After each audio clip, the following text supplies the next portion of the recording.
This is verse 40 of the 5th chapter of the Gospel of John. Jesus has continued to have a conversation with the religious leaders. He's indicated to them the irony that they search the Scriptures, they study them diligently, and yet they don't see what is the principal message of the Scriptures, namely the coming of the Christ who is standing right there before them.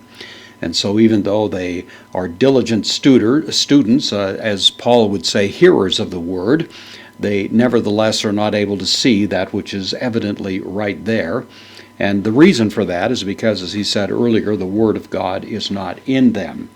Because the Word isn't in them, we reach this unhappy conclusion that Jesus gives us in this short verse 40, which he says, kai and the negation, usually goes before a verb as it does here, theleta. This is from thelo. It means I wish, I want, I will. The Greek word thelema, which has to do with the will, is related to this verb. So you do not wish or will, are not willing, you might say, you are not willing, elphein, to come. This is from erchomai. It's the aorist infinitive, so you are not willing to come, pros me, to, preposition, takes the accusative as we have it here.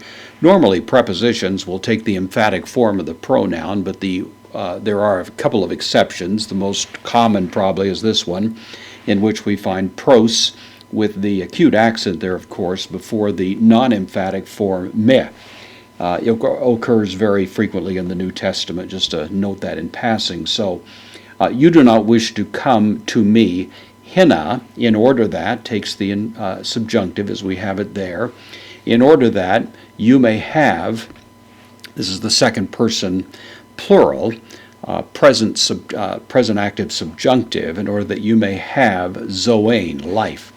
You don't want to come to me. You don't want to obtain from me the one thing that I can give you. He's already told them that he has the capacity that he would find in God to be life-giving. They could come to him, they could get life from him, but in fact they're not willing to. And it's that unwillingness that prevents them from seeing Christ in the Scriptures, let alone coming and obtaining from him the great benefits that he offers to them.